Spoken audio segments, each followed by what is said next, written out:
kasancewa ana ta zagin matan Kannywood, ana ce musu 'yan iska ne, kuma alhalin su ne suke jawo wa kansu. Maryam Yahaya ta yi abin da ya jawo mata zagi. Da haka mai sauraro ka biyo mu a ƙarshen wannan bidiyon domin jin wannan rahoton. Babu shakka kasancewa Maryam Yahaya babbar jaruma ce a masana'antar Kannywood wacce take taka rawar gani, kuma mutane da yawa suna santa akan abubuwan da take yi, kuma tana yin action mai kyau. Dalilin da ya sama kenan mutane suke santa. A yanzu haka ne dai ta saki wani zazzafan bidiyo wanda ya girgiza Kannywood daga baki ɗaya ma. Da haka mai sauraro za mu sa maka wannan bidiyon domin ka kalla abin da Maryam Yahaya take yi. Amma kafin mu sa maka wannan bidiyon ka tsaya mu ɗan yi maka tsokaci akan Maryam Yahaya.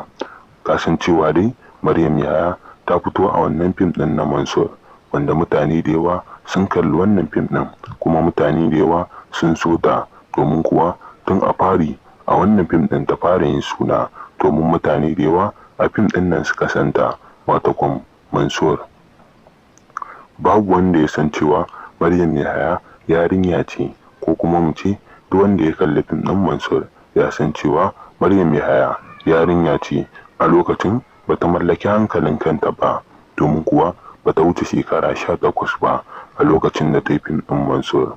Mutane da yawa sun yaba da acting ɗin da ta yi, domin kuwa ba kowace yarinya ce za ta iya acting ɗin da ta yi ba, kamar yadda Maryam Yahaya ta yi wani acting mai kyau a cikin fim ɗin Mansur.